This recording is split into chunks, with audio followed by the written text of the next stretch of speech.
My parents framed me and sent me to prison for 3 years over a lie I never told. They blamed me for the car accident that caused my sister in law to lose her baby, something I never intended and never caused. They believed this broken woman would stay quiet, powerless, and forgotten behind bars. They were wrong. Even now, I can still hear my mother's voice in the courtroom, cold and firm, a life for a life. My father stood beside her, nodding as he whispered, "Disappear for the sake of the family name." My younger brother smirked from the witness stand and said, "You owe her this, little sis." Every word was planned. Every tear was timed. Together, they turned me into the villain who destroyed their unborn grandson, all to protect what they wanted to take from me. For 3 years, I rejected every visitor request. I didn't want to see them or hear another lie. The damp walls of Lee Arundel State Prison became my calendar. With a broken fingernail, I scratched line after line into the concrete, 1,095 marks in total. Tomorrow would be the last. Tomorrow, I would walk out. The air inside smelled of rust, regret, and waiting. But the gates would soon open, and everything would shift. Before I explain how this began and how it ends, leave a comment telling me where you're watching from. Share a moment when someone you trusted betrayed you. We're here for the same reason. Some wounds never fade, and some debts must be settled fully. The day I walked free was the day every lie started turning back on the people who told it. The final days at the Women's Correctional Facility outside Atlanta felt endless. I sat on the cold metal bunk, the thin mattress worn smooth from years of use. With the jagged edge of a broken nail, I carved one last line into the damp concrete wall behind the bed. Those marks were my only measure of time, straight, uniform, without emotion. 1,095 lines. Tomorrow would be the end. Memories returned without warning and without mercy. My name is Keziah Vance. I built Vance Cloud Solutions from nothing. It began in my parents' garage in Cascade Heights with a secondhand laptop and a simple idea: secure cloud storage designed for small businesses. I worked constantly, skipped college parties, and turned down weekend trips to Martha's Vineyard that friends insisted I needed. At 25, I signed my first paying client. By 33, the company went public, valued at $90 million. I held the majority of the shares, partly through a trust my grandfather created that I couldn't access until adulthood, but the largest portion came from pure effort. I signed the contracts. I led the investor meetings. I was the face of the brand. My brother Fane, 4 years younger, never accepted that reality. He was intelligent and charming, but impatient. Growing up, he was my parents' favorite simply because he was the son, the assumed heir to the Vance name. They spoke as if the company already belonged to him, as if I were only holding it temporarily. I heard those conversations through closed doors. I noticed the disappointment at Sunday dinners when my father looked at me, wishing I had been born male. He never said it directly, but I felt the resentment every time I announced record growth. Each time a tech magazine called me the queen of Atlanta's tech scene, he smiled and clapped, yet his eyes stayed cold. Then Sela entered Fane's life. She was attractive, sharp, and focused. They married quickly after she became pregnant. My mother was thrilled. At last, a grandson to carry the bloodline. She called me, cheerful as ever, and asked me to take Sela to her prenatal appointment because she was busy with church duties. I agreed, as I always did. That was my role as the eldest daughter. That day, rain poured down, the kind of Georgia storm that turns I-85 into a river. I drove the company Tesla with Sela in the passenger seat, her hand resting on her stomach. At first, we talked casually about baby names and nursery colors. Then the topic shifted. She mentioned that Fane wanted to pull company capital for a side investment and asked what I thought. I stayed neutral. We were expanding our server infrastructure, and pulling funds would damage the stock price and hurt all shareholders, including our parents' retirement accounts. Sela smirked and accused me of choosing business over family. She said Fane deserved more. The argument intensified. I tried to keep the car steady, but she wouldn't stop. She called me selfish and accused me of clinging to control to prove something to our parents. Her voice rose, her gestures became sharp, and then, in the middle of it, she lunged and yanked the steering wheel. The car swerved instantly. The tires hydroplaned across the wet road and scraped the guardrail with a piercing sound. Airbags exploded, the windshield cracked, and I slammed the brakes as traffic blared around us. I turned to her and asked if she was okay. She clutched her stomach, pale and shaking. An ambulance arrived quickly. At the hospital, doctors confirmed she had lost the baby. I sat in the hallway, numb, but what followed turned shock into disaster. Sela told the police I had swerved on purpose during the argument. Fane stood beside her, holding her hand, looking at me with staged grief and determination. My parents arrived. My mother embraced Sela, crying, then faced me with a voice I didn't recognize. My father said nothing, only nodded when officers asked about family conflict. The dashboard camera footage disappeared. Recovery attempts later showed the files had been completely erased. My personal and business accounts were frozen under an emergency order claiming I was mentally unstable and a financial risk. Without access to my own money, I couldn't hire a top private attorney. I was assigned a young public defender buried in cases who barely reviewed my file.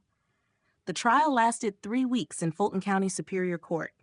My parents testified against me. My mother cried and said I had always been jealous of my brother. My father claimed I controlled the company too tightly and never gave Fane a chance. Sela appeared in a wheelchair, abdomen wrapped, and described feeling the car deliberately move toward the barrier. Fane held her and said she grabbed the wheel. He was certain. I testified calmly and stuck to the facts, but I had no physical evidence. My attorney struggled against their unified story. The jury saw a successful businesswoman who appeared unstable. The judge sentenced me to 3 years for involuntary manslaughter and barred me from the company during incarceration. When the gavel fell, I didn't cry. I felt only emptiness. 3 years. 3 years for everything I built to be destroyed from within. The sound of heels and dress shoes echoed down the prison corridor. I set aside the worn paperback I pretended to read as the intercom announced a final approved visit. They entered together, my parents, Fane, and Sila, perfectly arranged. My mother wore navy blue and pearls. My father chose his boardroom suit. Fane's tie was flawless, his hair styled. Sela carried a small bouquet of lilies, her expression carefully controlled. I lifted the receiver behind the plexiglass as my father leaned forward and spoke in the same commanding tone he used in negotiations. Keziah, the documents are ready. Transfer the majority of the voting shares to Tyne and we stabilize the situation. The company is bleeding without you.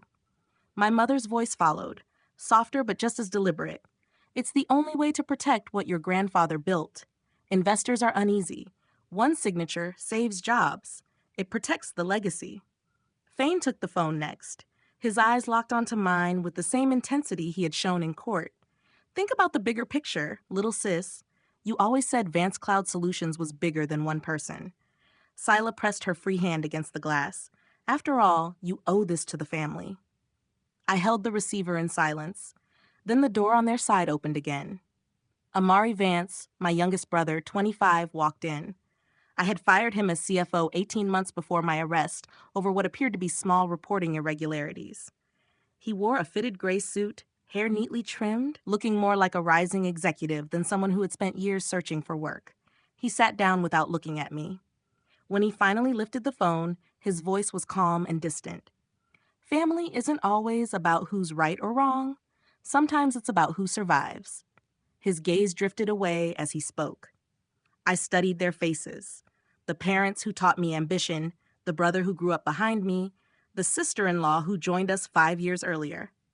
Something firm settled inside me. I spoke clearly into the receiver. I'm not signing. Not now. Not ever. Consider this goodbye. My father's face hardened. My mother covered her mouth. Fane tightened his grip on the phone. Amari quietly returned the receiver to its hook. I stood and walked away. Behind the glass, my mother's voice rose, accusing me of throwing away everything we had built. The next morning arrived under a gray sky and familiar Georgia humidity. The prison gates opened on time. Outside, a small group of reporters waited. Tech writers from the Atlanta Business Chronicle, a local news crew, and even a financial network that had flown in overnight. Cameras flashed as I stepped out wearing jeans and a plain sweater, carrying only a clear plastic bag of approved belongings. My parents stood at the front with Fane, holding white roses, their expressions prepared for the cameras. My mother stepped forward with open arms and said she was glad I was home. I walked past her without slowing down or meeting their eyes. The roses stayed extended, untouched. A black Bentley pulled to the curb. The rear door opened, and Sterling Blackwood stepped out. 34, Harvard Law, known for dismantling corporate fraud cases and never losing a boardroom fight. He had turned down Fane's attempts to hire him 3 times in 2 years. "Miss Vance," he said loudly enough for the microphones nearby. "Your car is ready." I slid into the back seat. The interior smelled of leather and light cologne. The door closed with a solid, airtight sound that muted the sudden wave of questions. Through the tinted glass, I watched the focus shift. Reporters turned from my family to the car, shouting about who was picking me up and what it meant for the company's stock. My mother's arms dropped. My father's jaw tightened. Fane stared at the license plate as if committing it to memory. Sterling took the driver's seat. He had insisted on driving himself. "The penthouse is ready. The team is waiting." As we pulled away, I leaned back and asked him to take the long route. I wanted to see the city again. Traffic swallowed us, leaving my former family behind in a collapsing photo opportunity.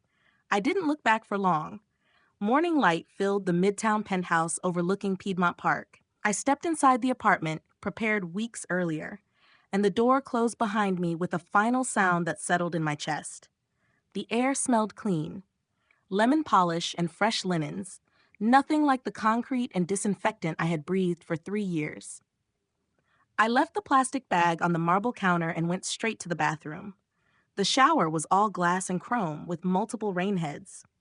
I turned the water as hot as I could stand and stayed there, scrubbing with cedar-scented soap until my skin burned. Steam rose thick as the last traces of prison smell washed away. I watched the gray water drain and wondered if anger could leave just as easily. When I came out wrapped in a white robe, Sterling Blackwood and Odessa Rhodes were waiting in the living room. A mahogany table held neat stacks of documents, 2 open laptops, and a pot of fresh coffee. Odessa, 61, silver-haired with a sharp gaze, had once been a prosecutor and was now a corporate heavyweight. She stood as I entered. Sterling stayed seated, focused on his screen. "Welcome home, Miss Vance," Odessa said evenly. "We have work to do." I poured coffee into a real mug for the first time in years and sat across from them. It was strong and bitter, and I welcomed it. Sterling slid the first folder toward me. "Revocation of the emergency power of attorney your brother filed, claiming mental incompetence. We're challenging it based on fraud and 0 medical evidence. Your signature restores your status as majority shareholder immediately." I signed without pause. The pen felt unfamiliar and expensive. Odessa placed the next document in front of me. Emergency motion for a forensic audit and a temporary asset freeze. It goes to court this afternoon and stops further fund transfers until the audit is complete. I signed again. Then resistance came quickly. Sterling's phone buzzed. He listened, frowned, and lowered it. "The National Bank is pushing back. They're citing the existing freeze and want 24 hours to review the conflicting orders." Odessa's expression tightened. "They have 4 hours. File the ex parte motion now." Judge Harrison still remembers the Meridian case. Sterling began typing rapidly. Odessa reached into her briefcase and pulled out a small black USB drive, marked only with a handwritten blue M. "This is the backup," she said quietly. "The original was wiped from a Buckhead server 17 months ago. Our forensic team rebuilt this from external backups and deleted email chains. It's all here. Internal messages, offshore transfers, shell companies in the Caymans. Enough to prove long-term embezzlement." I took the drive. It weighed almost nothing. 3 years of work, reduced to a few grams of plastic and silicon. Sterling looked up. "Motion filed. Hearing in 2 hours. The bank will comply or face contempt." I plugged the USB into the secure laptop. Files opened in clean folders, spreadsheets, dates, amounts, emails between Fane and unknown accounts, invoices for services that never existed. Millions moved slowly and deliberately over years. My stomach tightened, not from surprise but from clarity. This wasn't careless, it was intentional. The new phone Sterling had handed me buzzed with alerts, tags, and headlines. I ignored them. Across the city, the National Tech Summit was underway at the Georgia World Congress Center. 800 people filled the hall, with thousands more watching online. Fane stood on stage in a Navy suit, presenting Vance Cloud Solutions' new enterprise security platform. Behind him, slides showed projected revenue numbers I had never approved. He announced a partnership with Pacific Data Systems, a $50 million deal, the largest in company history. Applause filled the room as he invited their CEO on stage for a ceremonial signing. Fane pulled out the company's titanium black card and handed it to the server bringing champagne. The terminal beeped once, declined. He smiled and blamed a technical issue, then tried again. The second beep came back the same. Declined. The third attempt drew quiet murmurs from the front row. His phone vibrated against his leg. He stepped aside to answer, keeping a practiced smile for the cameras. Mr. Vance, this is the compliance department at National Bank. All corporate accounts have been frozen by court order, effective immediately. No transactions will be approved until further notice. The color drained from his face under the stage lights. The audience shifted. Someone near the back began recording. The CEO of Pacific Data paused mid-handshake, suspicion clear. Tyne tried to recover with a joke about technical issues, but the moment had broken. Partners exchanged glances. Investors checked their phones. Within minutes, Advanced Cloud Crisis was trending. Back at the penthouse, I closed the laptop. The coffee had gone cold. Odessa gathered her documents. The freeze applies to personal accounts tied to company funds as well. Credit cards, credit lines, everything. I nodded. For the first time in 3 years, I felt a sense of control. Sterling stood. We'll track the fallout. If needed, we go public tomorrow. I walked to the window. The city lights stretched below. My city, my company, my life, coming back together carefully, piece by piece. The USB drive rested on the table like a quiet trigger, waiting. Morning light had just reached the penthouse when Tyne's phone began vibrating nonstop on his nightstand. He picked it up groggily. 47 missed calls. Messages from his assistant, board members, investors, all marked urgent. The first message read, "Call immediately. Medical records leaked." He opened the link.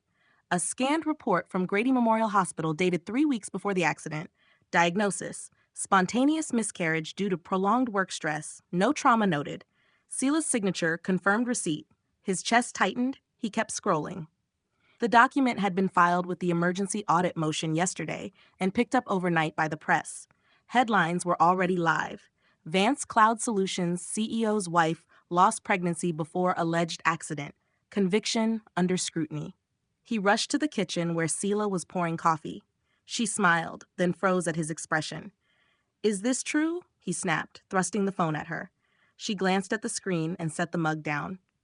"Answer me. You lost the baby before the accident." She crossed her arms. "Yes." The room seemed to tilt. "And you let us testify that Keziah caused it?" Her voice stayed even. "You wanted her gone. The company was slipping away. I saw an opening," he shouted. "An opening? You sent my sister to prison for 3 years for a lie." "Our lie," she corrected. "You believed it because it suited you. You needed her out to take control." He paced, hands in his hair. "The board is meeting today. Investors are pulling out. The Pacific Data deal is finished." Sela returned to her coffee. "Then fix it. Deny it." "They're real records," he said. "Your doctor, your signature." He stopped in front of her. "How did you live with this?" "You never asked," she replied. "You were busy celebrating." Silence settled. A news helicopter hovered outside. His father's name flashed on his phone. He ignored it. "You're not the victim," he said. "Neither are you," she answered. "We wanted the same result. I just ensured it." He looked at her, finally seeing the calculation. "Get out. Pack your bags." She laughed softly. "With what money? Your accounts are frozen too." He had no reply. Downtown, the lobby of Vance Cloud Solutions buzzed. Staff whispered. Security doubled at the doors. I entered the executive conference room where a small press pool waited. 3 cameras, several local reporters, and Bloomberg. Odessa had advised brevity and facts only. I stepped to the podium in a plain black blazer. Cameras flashed. "Thank you for coming on short notice," I said steadily. "As founder and majority shareholder of Vance Cloud Solutions, I am ordering an independent forensic audit of all company finances, effective immediately. An outside firm will conduct it with full cooperation from law enforcement if required." Questions came fast.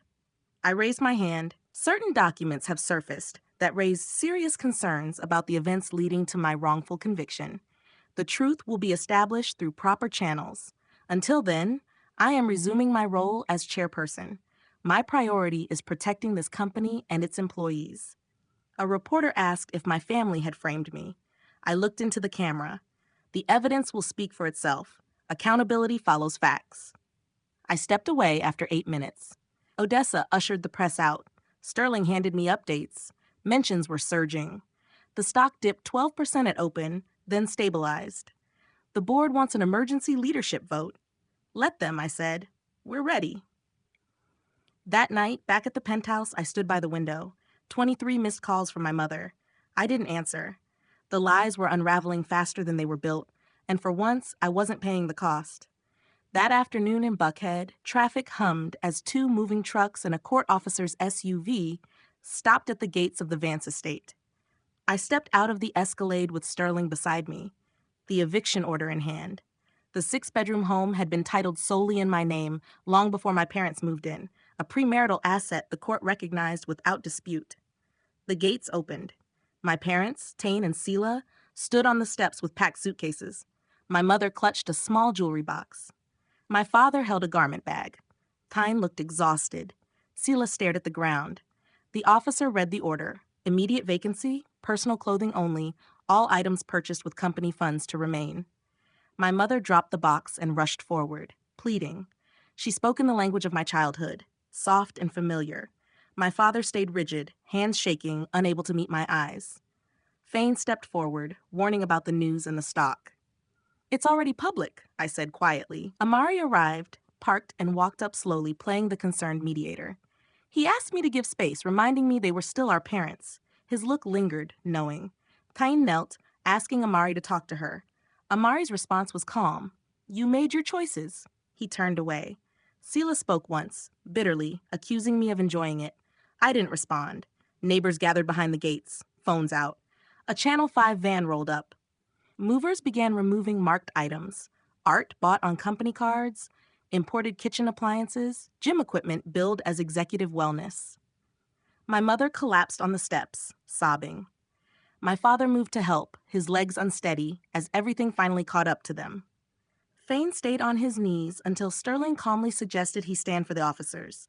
30 minutes later, they were outside the gates with 3 suitcases and 2 duffel bags. The only belongings they could verify were bought with personal funds. The gates closed behind them with a mechanical click. Across the street, a neighbor I had greeted for years was filming on her phone. By nightfall, the footage spread through neighborhood groups, then onto Twitter and local news sites. Vance family evicted and tech founders' revenge became the headlines. I watched from the entryway as the trucks pulled away. The house felt abruptly hollow, every sound echoing. Amari stayed behind briefly. Are you okay? He asked once the others were out of range. I nodded. He squeezed my arm, the first physical gesture between us in years, then left. As the sun dropped behind the Georgia pines, the neighborhood glowed gold. Inside, the movers finished their work. I stood alone in the foyer, the air still faintly carrying my mother's perfume. The silence weighed more than any argument we'd ever had. For the first time, I questioned whether revenge felt like winning or simply another form of loss. The boardroom at Vance Cloud Solutions' downtown headquarters felt unusually heavy, the tension unspoken but clear. I sat at the head of the glass table with the Atlanta skyline visible through the floor-to-ceiling windows behind me. All 12 board members were present, some in the room, others connected from San Francisco and London. No one spoke as they waited. I opened the emergency meeting plainly. We are here to address financial and leadership irregularities identified during the audit.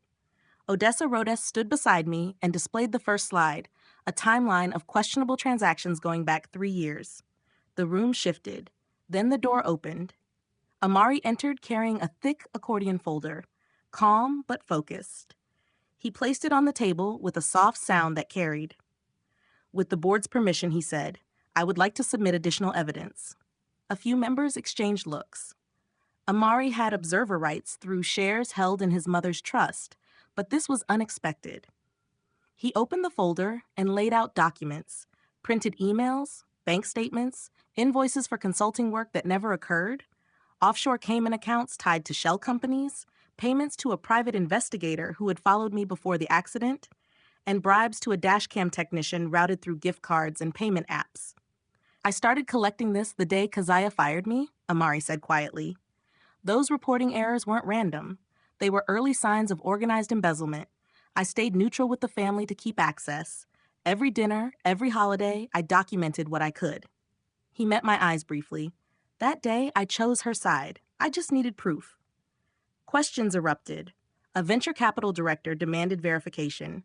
Odessa confirmed the chain of custody. Everything had been digitized and time-stamped. I allowed discussion for 10 minutes, then called for a vote. Motion to remove Tane Vance from all roles effective immediately and refer the findings to federal authorities.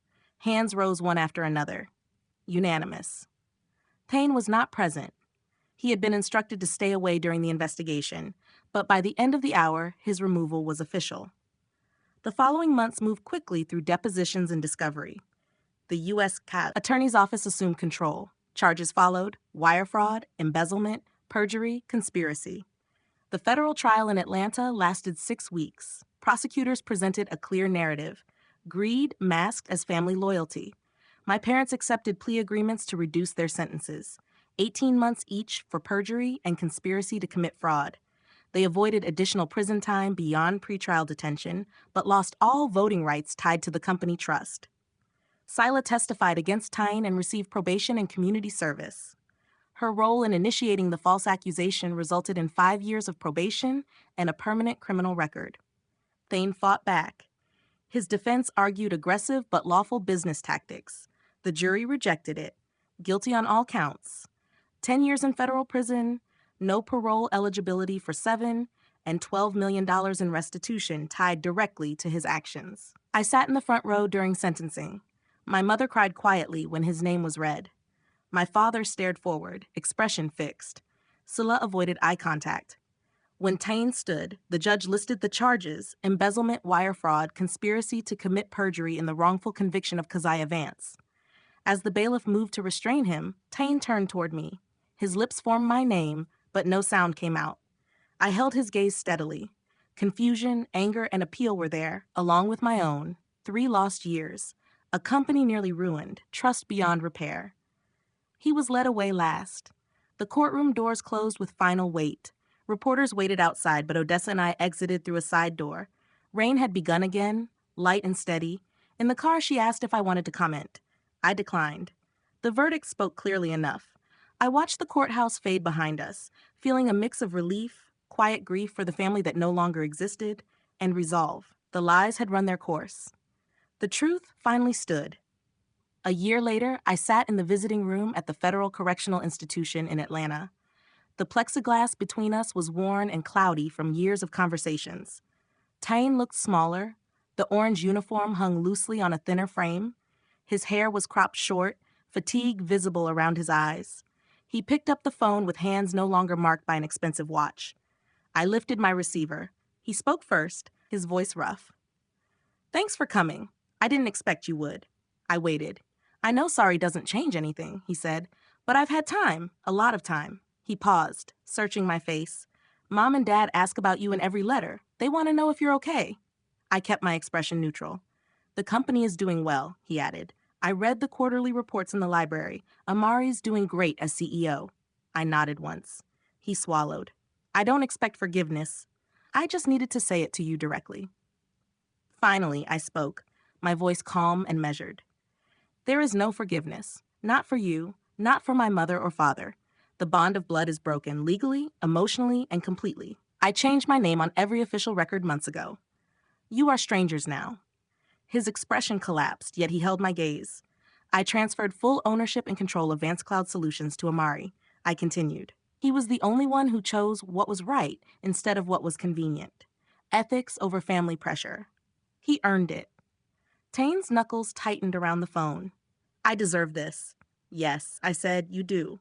The silence between us grew, broken only by distant voices from nearby booths. When the guard signaled that time was up, Tane pressed his hand to the glass. I ended the call without waiting for anything more. As I stepped into the dry Georgia air, the weight I had carried for 4 years shifted. It wasn't gone, but it had changed, lighter perhaps. 3 stolen years, a part of youth that will not return. The strain left lasting damage. Doctors confirmed the trauma was too severe for me to likely ever have a child of my own. Trust in my family of origin was permanently destroyed. But refusing to forgive is not weakness, it is protection. It is choosing to guard what remains of myself rather than offering it up to be harmed again. Greed can dismantle a family from the inside, turning love into leverage and loyalty into obligation. It begins quietly, shared resentments, whispers about inheritance, and grows until people justify anything to claim what they believe they deserve. Real loyalty is not guaranteed by DNA.